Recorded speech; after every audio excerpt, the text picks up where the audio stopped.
little tight. I'm sorry if I'm right in the face, but that's how we have to do it. I want to thank you, first of all, for agreeing to be jurors on this case. I know that each and every one of you is making significant sacrifices from your own personal lives. It's not taken for granted, but it's our system to have people who are conscientious and will do this because everyone would want other people to do that for them if they were ever going to have a case. So I just want you to know that we really do appreciate it. It's not taken for granted. The first thing I'd like to do is introduce you to Denise Tobe. Denise wasn't here. I usually don't like to have my client there because there weren't a lot of seats in the room and it's probably uncomfortable and it's going to be a long trial. But I do want to introduce, this is Denise Tobe. Denise is the plaintiff. She's my client, and I just wanted you to be able to see who she is.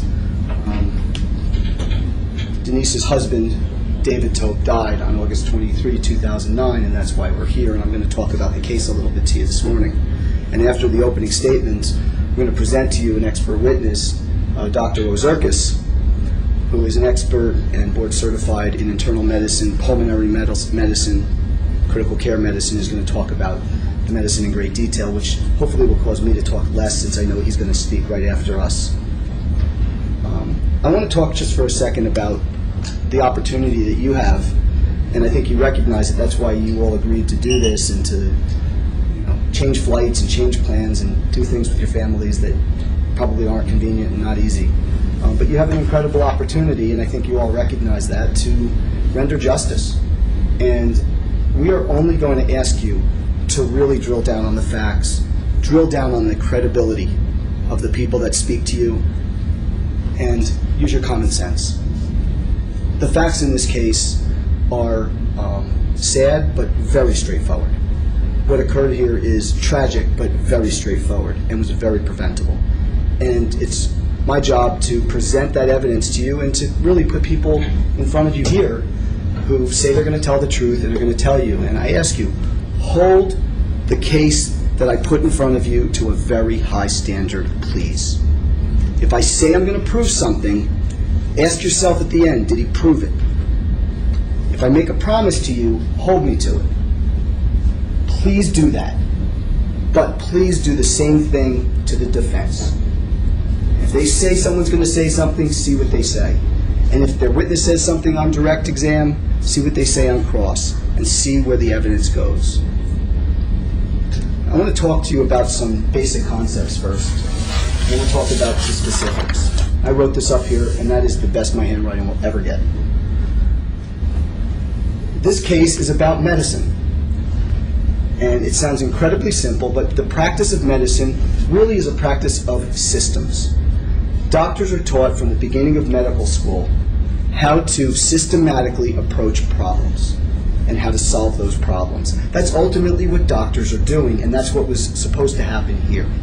So throughout this case, I want you to ask yourself, what was the system that was in place? And I'm going to show you what that was in a couple of seconds. And at all times ask, were they applying that system or not? Because ultimately, I have the word right here in the middle of this board, standard of care.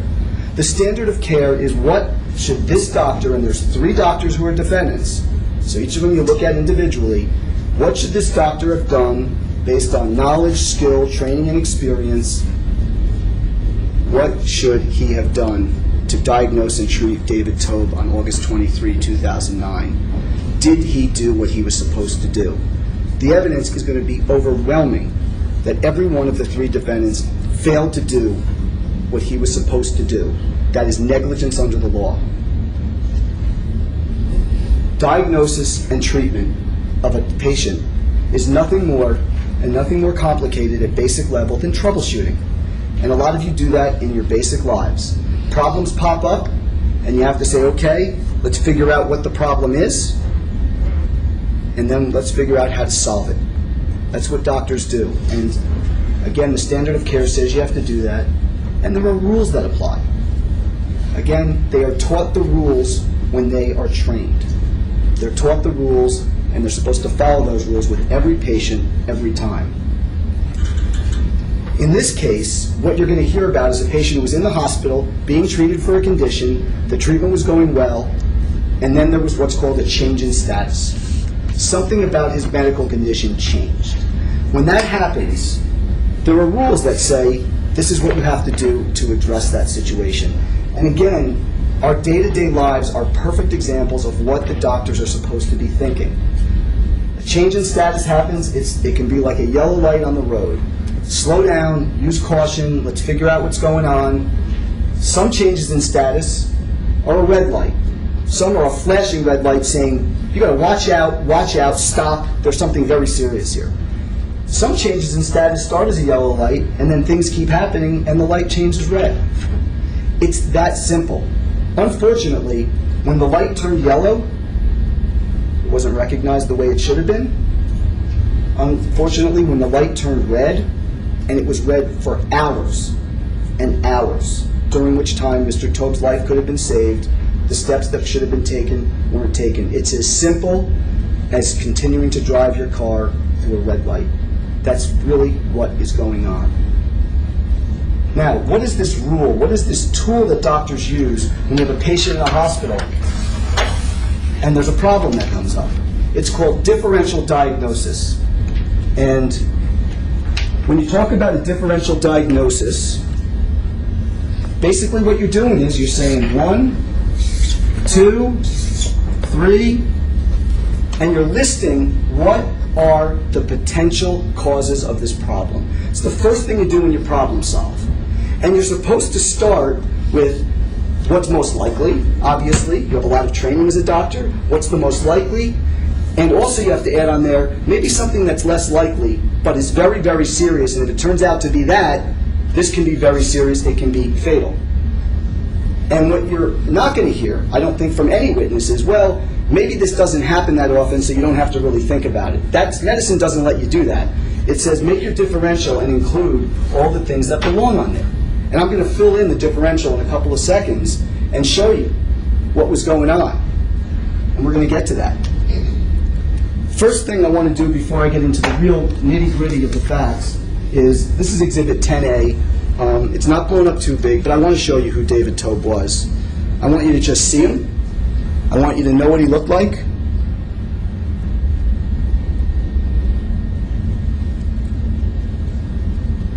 Because David won't be here to talk for himself, and at least you can know, now you know who the person is. And at the end of the case, you'll get evidence, you'll have some pictures, you'll be able to look.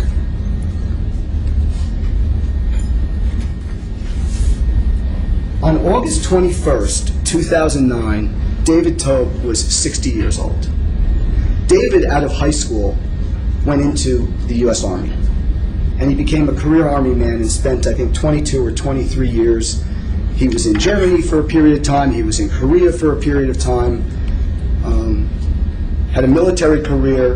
And until the day that he passed, he was very proud of it. And it was something you could see in the picture. Maybe you couldn't see that well. He was wearing a U.S. Army jacket. That's who David Tobe was. He left the Army, and he decided, I still want to do something. I still want to be a productive member of society. He became a teacher in the Newark school system. And he was teaching 6th grade science. 8th grade, sorry. 8th grade science at the end of his life. He loved it. He loved teaching. He loved the interaction with the kids. He loved the interaction with their families. And why do I tell you that? Because that's how he treated everybody. That's how he interacted with Denise, their children. That's how he treated friends. And I'm going to talk about, at the end, a little bit about damages, and this is something you'll think about, hopefully, during the case, because you're going to have to think about at the end, you know, what is it that was lost? And there's rules that the judge will tell you about how you do that. So, August 21st, David is 60 years old, and 10 days earlier, he had surgery for prostate cancer. They had operated on him at Trinity Hospital and discharged him, I think it was August 11th, the surgery, and he was out August 12th. About 2 days before the 21st, he started to feel chest pain and shortness of breath. And he called to his doctor, and his doctor said, you know, you should go in to the hospital, get checked out. He was going to see the doctor the next day. He waited. He went to Dr. Bernstein, he's a urologist. Dr. Bernstein examined him, said, I don't like what I'm seeing here, sent him to the emergency room at Trinitas, right down the street from here. And on August 21st, in the early evening, David Tobe goes in, tests are done, and they diagnose him with a pulmonary embolism. It's a complication that people get sometimes after surgery. It's a blood clot that went up into his lung, and I'm not going to get too detailed about it because I'm not a doctor. I do the best I can to explain things, but I don't try to pretend. Some lawyers are amazing with the medicine. They know all this stuff. I hopefully know just enough to get by. I have a board-certified doctor to explain this in more detail. But the simple terms is he had a blood clot in his lung that was causing this pain and the shortness of breath, and he got admitted into Trinity Hospital, and they put him in the intensive care unit to follow him. They gave him medications. One of the medications is called Lovenox.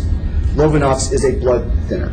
You may have heard of heparin, same type of concept. You want to thin the blood so you don't have clots, so while you're treating the one that you have and you're treating your condition, you'll get better. And he went on Lovenox, what they call therapeutic values, to treat him, and he's admitted, and everything that was done was correct at that point. A patient went into a hospital, he had a problem, a differential diagnosis was formed, the proper tests were ordered promptly, they were done, it was diagnosed, and the treatment was put in, he was admitted, and he was getting better. His respiratory status was starting to stabilize, he had pain, they were giving him pain medication. Nobody's saying he stubbed his toe and ended up in a hospital. It's a serious situation, but it's treatable. These situations are treated every day, and the treatment was going as expected. The night of the 21st into the 22nd, he's progressing. His vital signs are good. Goes through the night of the 22nd, and then on the morning of the 23rd at 5 o'clock a.m., abdominal pain. I talked to you before about a change in status. He had abdominal pain. It's a yellow light. He's on pain medication. It can cause constipation. Patients can have abdominal pain for a lot of reasons that are not a big deal. So the doctors who see him in the morning say, well, you know what, one of them, I think it was Dr. Bernstein, prescribes a laxative. Let's see if we can just move his bowels, and maybe that's what it is. Nothing wrong with that. Dr. Serrana, who's one of the defendants, was what's called the admitting attending internist. Mr. Tobe had come in through the emergency room. Now you have to assign a doctor who's going to be the admitting attending doctor. Who's the doctor that is attached to him? Dr. Serrana is an attending doctor at Trinitas. They had never met before, but he became his doctor, his internist, his attending doctor. Dr. Serrana saw him that morning. Looked good. A cardiologist came by because, when you have a pulmonary embolism, you can have some funky readings and, no issues, no cardiac problems that they were concerned about. They just said, okay, the guy's probably backed up and let's try to see if we can relieve him. As the day goes on, he's not eating. Doesn't want to eat breakfast. Comes through around noon. He's still not feeling great, but okay. 2 o'clock, the nurses call for Dr. David. Dr. Alexandru David, at that point, was a second-year resident employed by Trinitas Hospital. Dr. David was not a licensed physician. He wasn't at that level yet, but per a certification the state of New Jersey will give to residency programs, he's allowed to practice medicine in the confines in the residency program, under the supervision of the residency program. But he's acting as a doctor, and he has all the obligations, and you'll hear that there's a standard of care that applied to him of being a doctor. And he still had to meet the standard of care. He was introducing himself as Dr. David. He was treating as Dr. David. So at 2 o'clock, Dr. David comes along, and there's a blinking yellow light because the laxative didn't clear the pain. He has abdominal pain that's actually still continuing bad enough that the nurses called for the resident to come look in on the patient.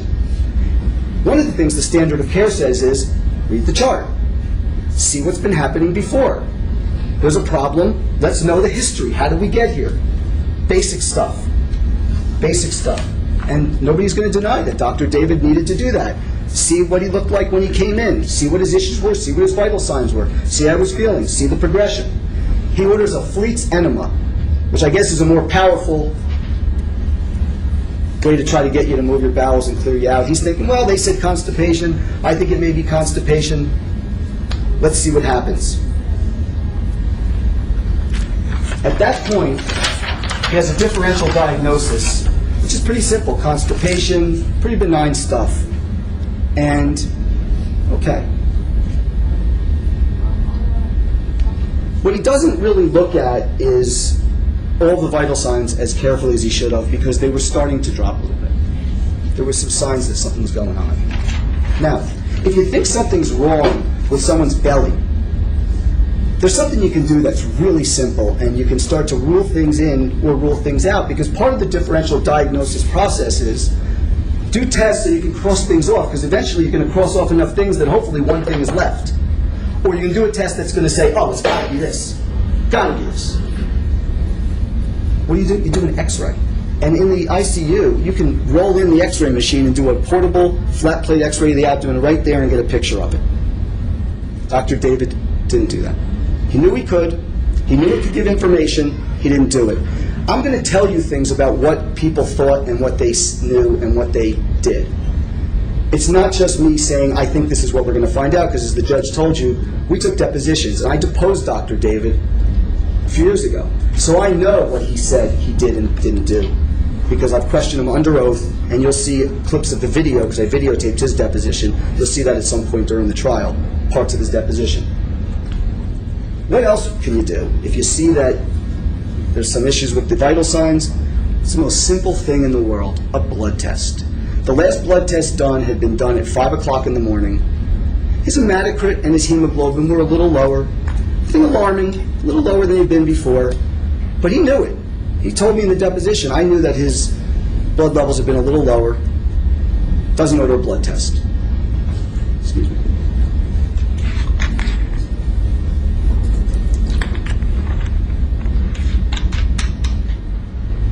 Now, I'm going to pull out, block myself off.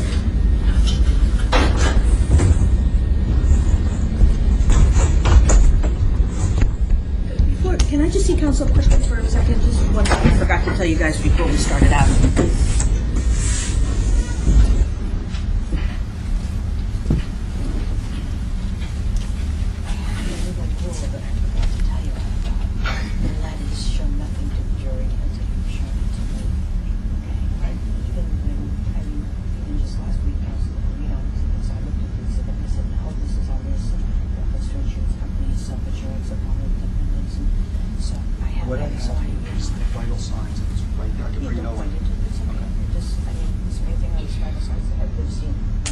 August 23rd vital signs page. I should have told you ahead of time. It slipped my mind. Because we really didn't talk about exhibits.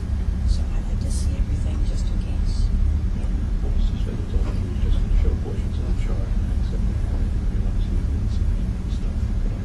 Yeah, and I can't see it because it's. Well, that's what it says, turned away it's from it. records, they're just parts of the chart, and I may only show this page back because I'm Okay, trying but that's what we do. Go ahead. And of course, I would let you show a picture because we doesn't just like that, but just. I had told counsel, just so you know. I had told them. It's still. I didn't know that. I know. Okay. That's my rule, and I forgot to tell you. No, that's cool. Okay? Just so everybody knows.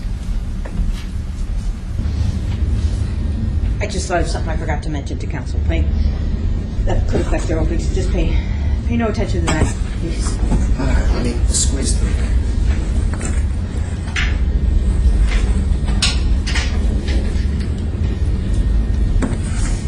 This is a page, and I'm going to mark it. Well, I'll mark it as Exhibit 31 when I find my pen.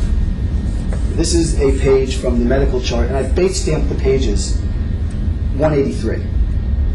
So every page in the chart, I put a number on it, so it's convenient. I don't have a marker, but if you have That's fine. Sure, Judge. markers at the bottom. There are, just right. Thank you. For now. Okay. They're precious here. What this is what's called a critical care assessment sheet. It's the nurses keeping track of vital signs. And what you can see is what are the vital signs at different times in the day. This is the blood pressure. This is mean arterial pressure, heart rate, respiration rate. How fast is the heart beating? How hard is somebody breathing? Where's the blood pressure? And what you can see is you can see a pattern, and you can see a trend. And that's what doctors are trained to do. You don't live in a specific moment. You look at where that moment fits in with the history. And you see it at 2 p.m., okay, his heart rate's going up a little bit. And it bounces around, you'll see, and the respiration rate's starting to go up a little, then it bounces down, then it bounces up again. Now we go to 4 p.m. At 4 p.m., his blood pressure, which had been at 2 o'clock 115/80, at 3 o'clock 114/100, now drops to 96/, I believe that says 71. His heart rate is at 118, which is, look where it was before. It started to climb up, much higher than it had been earlier. Respiration rate, 21, still in the range, but there's that blood pressure. 4 o'clock. His abdominal pain is still bad. His abdominal pain is still bad. And at 4 o'clock, Dr. David forms a differential diagnosis. This is at 4 p.m., Dr. David.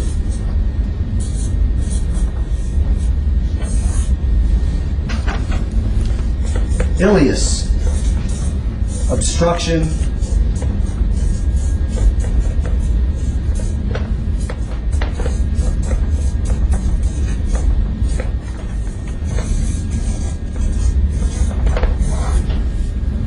internal bleeding.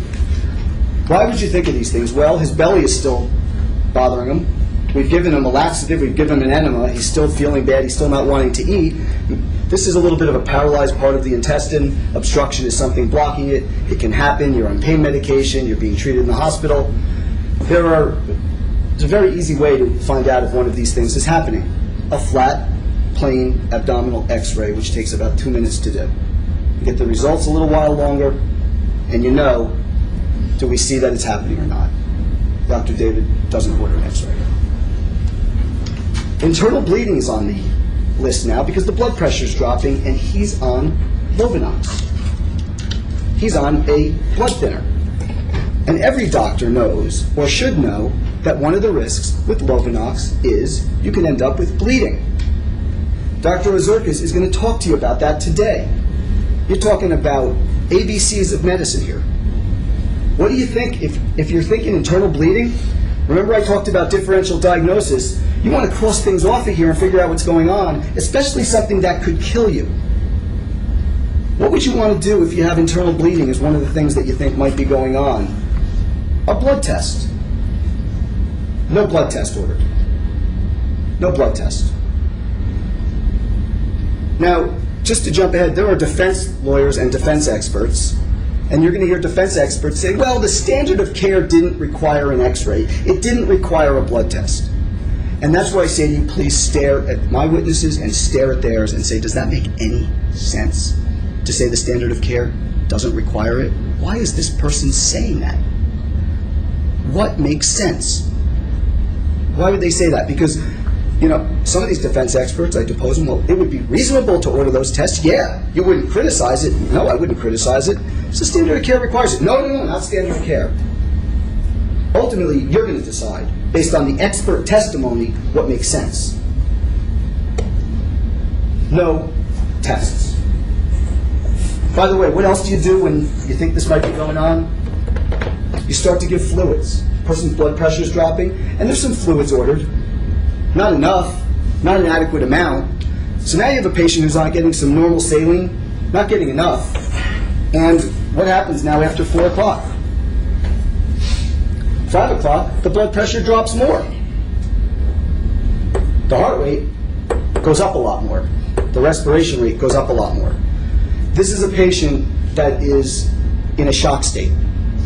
Shock is simply, and it's hypovolemic shock. What's happening is, and I'm not just going to tell you this based on supposition. I'm going to bring in a radiologist who's a board-certified radiologist, Dr. Bill Mattuzzi, who has looked at, and Dr. Ozurkas has looked at the CAT scans too. Dr. Mattuzzi specializes in looking at CAT scans like this. And he's going to actually show you, I couldn't explain it, but he sees it very clearly, that you can see ultimately a CAT scan was done way too late. The results didn't even come in until after Mr. Tobe died, but they did it right before he died, and there's blood all in his abdomen, in his, what they call the intraperitoneal cavity. He was bleeding internally this whole time. Okay? 5 o'clock, Dr. David's around. No blood tests, no x-rays, not enough fluid. And by the way, his blood pressure is dropping while he's getting some fluid. We don't even know what his blood pressure would be if he wasn't getting fluids. It'd probably be lower, right? Elementary. 6 o'clock, blood pressure is still low. Heart rate goes up more, respiration rate goes up more. This is a man who is dying in an intensive care unit in Elizabeth, New Jersey, with a doctor watching it happen. He doesn't order a blood test at 6. He doesn't order x-rays. He doesn't give him enough fluid. What he does is he picks up the phone. He orders a CAT scan. He says, I want to see what's going on inside, which sounds reasonable, except at this point, you have to start to say, all right, this guy is in shock. He's hemodynamically unstable, meaning his vital signs are unstable. What you've got to do is, now you've got to say, all right, not that he's going to think this, but I've screwed up. I didn't diagnose this yet. I got to make sure I don't let this guy die while we're fuddling around in here. So I got to start getting a lot of fluid into this guy. And I'll tell you something interesting. Dr. David testified that by 4 o'clock, internal bleeding was in his differential diagnosis, and I wrote it up on there because it belonged in the differential diagnosis. When you see the medical records at the end of the case, you will not see one thing in those medical records consistent with any of the doctors actually trying to rule in or rule out or treat internal bleeding. Nothing. Because what do you do now at 6 o'clock when this guy's got steadily declining vital signs on Lovenox? You start giving him a lot of fluid, you type and cross-match. You prepare transfusion blood because you may need to give this man a lot of blood because he is in shock. Now, you're going to hear some of the defense experts quibble about whether or not he's really in shock, or was he unstable, or was he going into shock. It's a process shock. It's not like you look at someone and go, oh, you're shocked. It's a process, and he's in hemorrhagic hypovolemic shock. He's dying on the floor. So Dr. David calls up Dr. Serrana. Dr. Serrana is not in the hospital, but he's the attending doctor. He's on call for his patients. And as you know, if a doctor is not going to be available to do his or her job, they have somebody cover for them. So if they're going to take the call, they're responsible to do what they need to do. If they have a family obligation, or they're going to be traveling, or they need a vacation, they get someone to cover.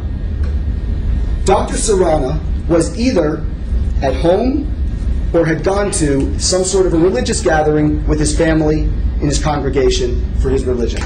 Nobody would ever fault anyone for doing that, obviously. He doesn't remember if he was there or going, but it was around 6 o'clock. Now, one other thing.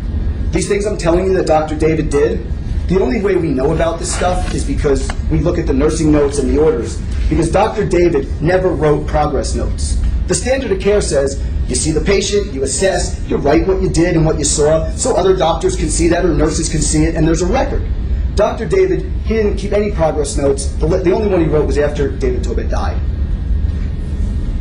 There was a phone call to Dr. Serrana, which we didn't know about until way after this case even started, when we deposed Dr. David, because it's not in the records. Oh, I called Dr. Serrana a little after 6, and I told him, here's what's going on. I gave him information from which Dr. Serrana would have known this was a hemodynamically unstable patient. And Dr. Serrana is a board-certified internal medicine doctor, attending at the hospital for Mr. Tobe. Dr. Serrana says, I don't remember hearing hemodynamic instability. I don't remember thinking that that was what was going on. The phone call took less than 3 minutes. I didn't ask him what his blood pressure was. He just said it was a little low, or words to that effect. He said he was ordering a CAT scan and was giving him some fluids. That sounded like a good plan.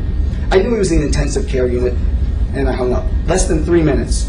He also testified he never thought about what the results were of the CAT scan, never thought about what happened with the blood pressure, never inquired, never followed up, nothing. You have a patient who is in a serious situation, serious enough the resident's calling from the hospital, and you don't do anything after that. Dr. Serrana breached the standard of care at that point. He needed to ask questions. What's his blood pressure? How much fluid has he gotten? How's his abdominal pain? Have any other tests been done? Did you do an x-ray? Did you do a blood test? Where's his hemoglobin? Where's hematocrit? All the things that are basic medical school kind of stuff. He didn't ask any of those questions. Why? Doesn't really matter. That was his job. That was his profession. Didn't do it. And went on with his family, which it's fine to do that, but if you're responsible for a patient who's in trouble, then if you're not going to be able to handle it, you get someone else to do it. That's Dr. Serrano's involvement. That's why he's in this case. He was negligent. He did nothing else. Cut and dry, straightforward. Dr. Gard. Why is Dr. Gard in the case? Dr. Gard is board certified in internal medicine, pulmonary medicine, critical care medicine. He had been asked by Dr. Serrano to consult. What happens is if you have a patient who has problems in the hospital and you need different specialists, you ask for a consultation. So the specialists come in and they check out, this guy, Dr. David Tobe, has a pulmonary embolism, you need a pulmonologist. So he consulted. He saw him on the 22nd. Okay, he's in critical condition. That's why you're in the ICU. You're technically in critical condition. Nobody's arguing with it. And looks, you're going to have to treat him. Saw him on the 23rd, around 6 o'clock. And says that he saw David Tobe, said he went through the chart and agreed with Dr. David's plan. He breached the standard of care. This is a triple board certified doctor. And understand, nobody's saying that one is responsible for what the other did or didn't do. Every one of these doctors had an independent duty to make sure the right thing was getting done and not rely on somebody else to do it. You have an independent obligation to your patient. You get there, and if someone else isn't doing it, you have to do it. You don't assume someone else is, you find out. Dr. Gard said, okay, we'll wait for the CAT scan. Doesn't order a blood test. Doesn't order an x-ray that would have given quick information. Doesn't start ordering massive fluid doses. He orders more fluid, 1 liter of fluid over the next hour, which was completely inadequate. I mean, you need to, as doctors will say, open up the lines and pump fluids into this man and pump up his blood pressure. Look what's happening. It's going down. He's struggling. It keeps going down. 7 o'clock. What did Dr. Gard do after he saw this patient? A reasonable thing to be say, okay, well, he would follow up and find out how's he doing in a half hour, an hour. Check it out. Dr. Gard did nothing else. Never followed up. Never, ever, from what we can tell, even questioned what was happening with this patient who was in shock, who was dying in front of his eyes. Why? It doesn't matter. It's negligent. That's what it is. It's negligent. It's careless. 7 o'clock goes by, 8 o'clock. His blood pressure is at 74/52. By the way, remember the CAT scan that was ordered at 6? He still hasn't had it because he's having trouble drinking the contrast. And you're going to see something that's going to be very interesting. He's now a man that's dying. He's in horrible pain. His blood pressure's dropping. He's sweating. I forgot to mention that. He's diaphoretic. He's sweating for hours. He's been sweating. He's agitated. He's anxious. Poor Denise is sitting here watching this the entire time. And what's Denise doing? For hours, she keeps going to Dr. David and to the nurse's station and saying, what are you doing for him? And she's going to tell you her actual words, but help, he's not getting better. Isn't there more you can do? She's aware that her husband's not getting the care he needs. You can see it. She's going to tell you, I can see my husband. He was pale. He was sick. This is not a man who looked fearful ever. And he looked like he was scared to death. He wasn't well, and she was questioning Dr. David. He said at 6, we've ordered the necessary test. It'll be okay. Words to that effect. She's going to the nurses. She did what she could. She's raising hell, but, what are you going to do? But she consciously knew, my husband's not getting the right care here. She connected it to he's getting sicker.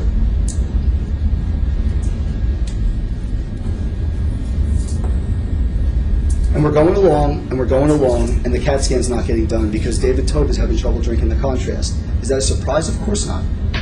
And I'm going to show you later, during the trial, a contrast between what happened 48 hours earlier, literally to the minute, when he was in the emergency room, when he first came in, sitting up in bed in the emergency room, in no apparent distress, joking with family and the staff, drinking the contrast to get CAT scans they did when they admitted him. Now, he can't get it down, he's sick, and he's dying. And anybody who has any training knows that. Finally, They take him down to the CAT scan at like 8:45, almost 3 hours after the order. And by the way, Dr. David isn't checking in and doing anything. Dr. Garg isn't checking in. Dr. Saran is not checking in. They take him down for the CAT scan, and Dr. Ozurkis is going to say, you know what, CAT scan, good idea, should have done it hours ago. Now, you don't send him down to the CAT scan when he's hemodynamically unstable in a shock state. You stabilize him first. You get a lot of fluid in him, you get him under control, you forget about all the tests that you have in order to try to, the simple ones, the blood tests and everything, but you don't just send him down. What happens in the CAT scan room? Now David Tobe is getting very, very sick. I mean, he's getting to the end. So he has fecal incontinence. He has stool on himself. He starts vomiting. They turn him so he won't aspirate, so he won't choke on his vomit. And somehow they get him through the CAT scan. Get to about a little after 9 now. They bring him back up to the floor. They bring him to his room. Denise is there waiting for him. He's in horrible shape. He has more fecal incontinence. He is vomiting more. He is agitated. He's tearing at the wires on him. He's tearing at his gown. Dr. David comes in. He calls. He says, "Will you let me intubate you? Will you let me put a tube down to try to help you to breathe and try to prevent you from choking?" Yeah. He says, "Yeah." I mean, so now they bring the anesthesiology team in. They're going to try to stick tubes down his throat. None of this should happen, by the way. All of this was avoided if they just did what they needed to do hours before. And he's going into now, he's aspirating, he's choking on these contents of his stomach that came up. He's going into cardiopulmonary arrest. And it's right in front of Denise. And he is losing consciousness, but he's awake right up until he mouths to Denise, "I love you."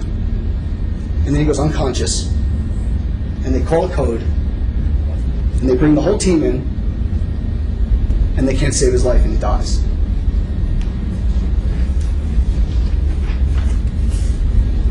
The rules are basic. This never should have happened. Finally, Dr. David writes a note at 10:10. Yeah, we had a code. We tried to save his life. We couldn't. He calls Dr. Saran and tells him the patient died.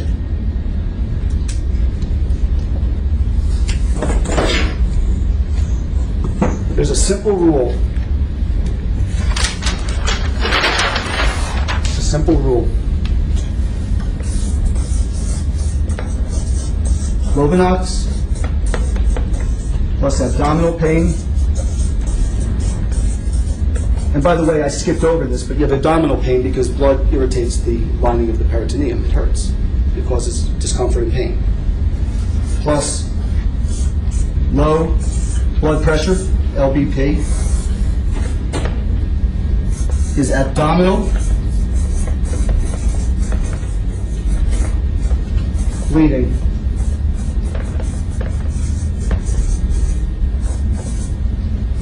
Until proven otherwise. That's the standard of care. If that had been followed and the proper treatment was given, David Tobe would have lived. And frankly, there isn't a defense expert who told me in a deposition that I'm wrong about that. They either had no opinion or agreed. If you acted, you could have saved his life. You take him off the Lovenox. You give him other medications. You pump fluids into his body. You give him blood. You ride this out. You get him stabilized. The bleeding will eventually stop. The blood will absorb. And he lives. And he walks out of the hospital the way he should have. The damages in this case tell their own story. And I'm not going to talk much about them now because I really do want to move along and make sure Dr. Ozurkis has time to testify today. But there are certain components to it. Pain and suffering of David Tobe before he died as a result of the negligence. This cascading suffering right down to going through arrest and knowing you're dying right in front of your wife from this. Terrific. Denise has a claim for her emotional distress because she was there, she saw it, she knew that the care wasn't sufficient, she questioned it, and then she watched him die, and she suffered emotional distress from that. She still gets nightmares. She still gets upset about this. She still doesn't watch television in the living room where she used to watch with her husband, who she loved. And you'll hear Denise had some anxiety before. She was anxious when her husband was diagnosed with cancer. Of course. Nobody's denying that. But her emotional state is far worse and far more lasting than what it ever would have been. Because she doesn't have nightmares about being told that he had his diagnosis, or he's going in for surgery. She has nightmares about watching him die in front of her. And you know, it's not easy to talk about these things, and you know, but that's why we do this. What's the last part of damages? Under the wrongful death statute in New Jersey, you boil down a person's value to their family into dollars. It's done economically. And we have an expert who's an economist who does this for a living, who actually takes what did David do, what did he make, what did he contribute to his family, what did he contribute to the finances, how much would he have earned, and she creates a calculation, and it's about $1.6 million. That's the value, the economic value of David Tobe's wrongful death claim for his estate. You're going to hear a lot of things now and see if you're hearing about things that matter or don't matter. See if anybody is clearly telling you that's not how medicine is practiced, and if that's not what should have happened, because it's as simple as what I just told you. Thank you very much. Ms. Flynn, do you want to go? George, you move that one. Do you want to take 2 minutes? Are you guys going to want this, or should I? You don't want something? Oh, yeah. Yeah, okay, go off the record. We'll take 2 minutes and then we'll give the opportunity.